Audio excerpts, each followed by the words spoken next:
देखिए, political file में अब वो खबर जिसे लेकर उत्तर से लेकर दक्षिण और पूर्व से लेकर पश्चिम तक हंगामा मचा हुआ है। कांग्रेस कार्यकर्ता सड़कों पर है, संसद तक इसकी आहट सुनाई दे रही है।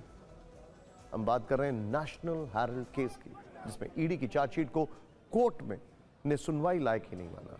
यह फैसला क्या है, हम आपको आगे समझाएंगे, लेकिन इसे लेकर कांग्रेस कितना आक्रामक है, इन तस्वीरों को देखिए। दिल्ली, पटना, मुंबई, लखनऊ से लेकर भोपाल तक कांग्रेस कार्यकर्ता सड़कों पर उतर आए। जगह जगह बीजेपी दफ्तर का घेराव करने की कोशिश की गई। पीएम के पुतले के साथ प्रदर्शन किया गया।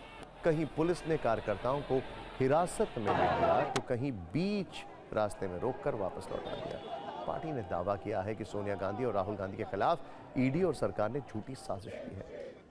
आज सुबह से ही कांग्रेस पूरे एक्शन में थी। एक तरफ अलग अलग शहरों में हंगामा हो रहा था, यहां संसद परिसर भी इससे अछूता नहीं रहा है। कांग्रेस के लोकसभा सांसदों की एक बैठक हुई, जिसमें नेशनल हेराल्ड मसले को मुद्दा बनाने का फैसला लिया गया।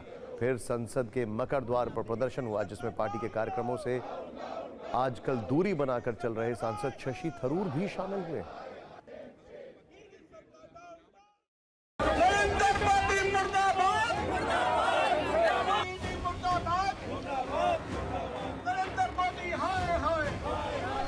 कांग्रेस के सांसद मकर द्वार के बाहर का नारा लगा रहे हैं। केसी वेणुगोपाल के नेतृत्व में कांग्रेस के तमाम सांसद लगातार नारेबाजी कर रहे हैं। इनका ये कहना है कि राहुल गांधी, सोनिया गांधी, खड़गे, इन सबों को गलत तरीके से सरकार की साजिश के तहत ईडी ने फंसाया था और कोर्ट में इनकी बड़ी जीत हुई है, ऐसा इनका मानना है।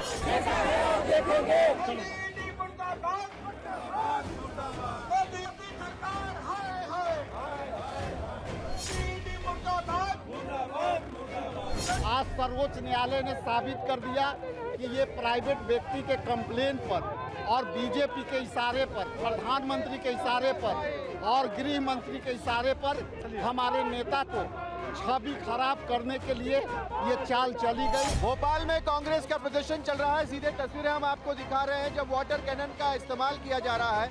बीजेपी कार्यालय का घेराव करने के लिए कांग्रेस के कार्यकर्ता रवाना हुए थे और बीच रास्ते पर ही उन्हें इसी तरह से बैरिकेडिंग की एक लंबी सी दीवार लगाकर रोकने की कोशिश की जा रही है।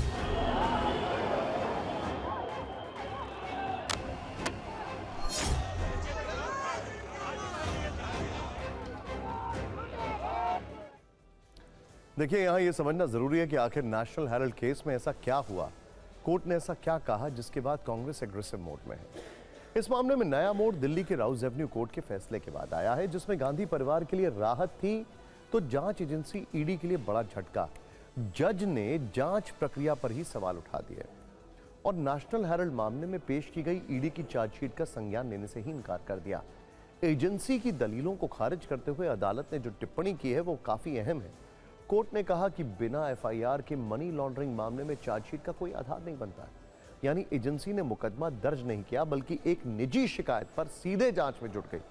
कोर्ट के मुताबिक 2014 में शिकायत मिलने के बावजूद सीबीआई ने अब तक इस मामले में एफआईआर दर्ज करने से परहेज किया है, जबकि ईडी ने निजी शिकायत के आधार पर जांच आगे बढ़ाते हुए चार्जशीट दाखिल कर दी और एफआईआर दर्ज ही नहीं की।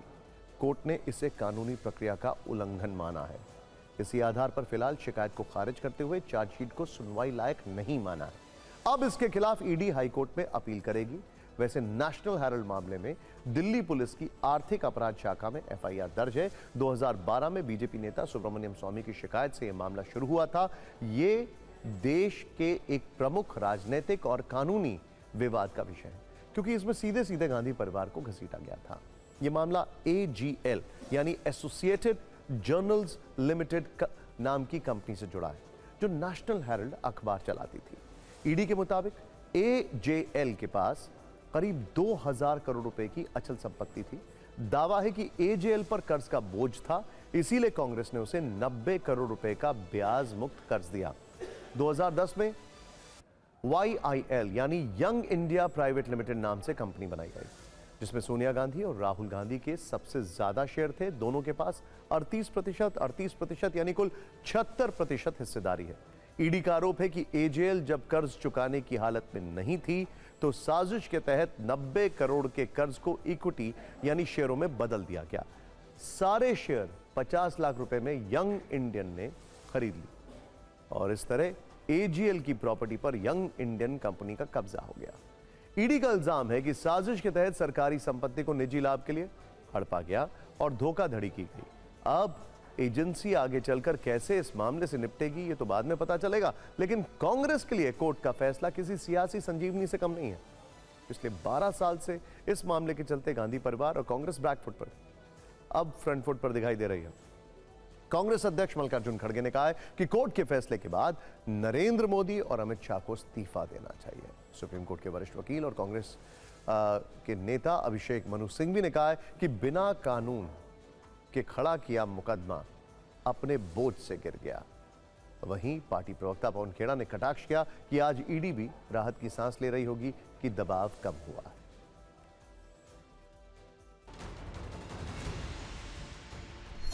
मैं ये कहना चाहता हूं, मोदी जी और शाह रिसिग्नेशन देना चाहिए।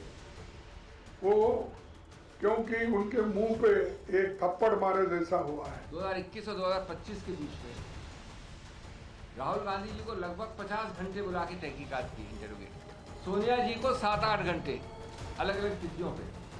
2014 से 21 कितने साल होते हैं? 7 वर्ष तक सीबीआई और ईडी ने लिखित रूप से अपनी फाइल्स में लिखा कि इसमें कोई प्रेडिकेट ऑफेंस नहीं बनता है। संविधान का अंतिम प्रभाव पड़ा है कल के निर्णय में। जहां इल्जाम हवा में थे, कानून जो है जमीन पर था। मैं सरकार शब्द नहीं बोलूंगा, मैं प्रधानमंत्री शब्द भी नहीं बोलूंगा, मैं गृह मंत्री भी नहीं बोलूंगा। माफ कीजिएगा, मैं कहूंगा गैंग्स ऑफ गांधीनगर। ये गैंग्स ऑफ गांधीनगर जिस तरह से हमारी एजेंसीज का दुरुपयोग करता है, आज वो बेनकाब हो गया, आज उस पोल खुल गई। कि कांग्रेस भ्रष्टाचार करेगी और कार्रवाई होगी तो कहेगी कि बदले की भावना से कार्रवाई की जा रही है। नेशनल हेराल्ड मामले में कोई बदले की कार्रवाई नहीं हो रही। वैसे नेशनल हेराल्ड मामले में जिस ईडी की इतनी बेइज्जती हुई है, उसके कन्विक्शन रेट यानी दोष सिद्धि की दर को लेकर भी सवाल उठते रहे हैं। विपक्ष आरोप लगाता रहा है कि केंद्र एजेंसी का इस्तेमाल राजनीतिक बदले के लिए कर रही है। इसी महीने 1 दिसंबर को सरकार से लोकसभा में पूछा गया कि 1 जून 2014 से लेकर 1 नवंबर 2025 तक ईडी ने कितने केस दर्ज किए और कितने मामलों में दोष साबित हुआ है।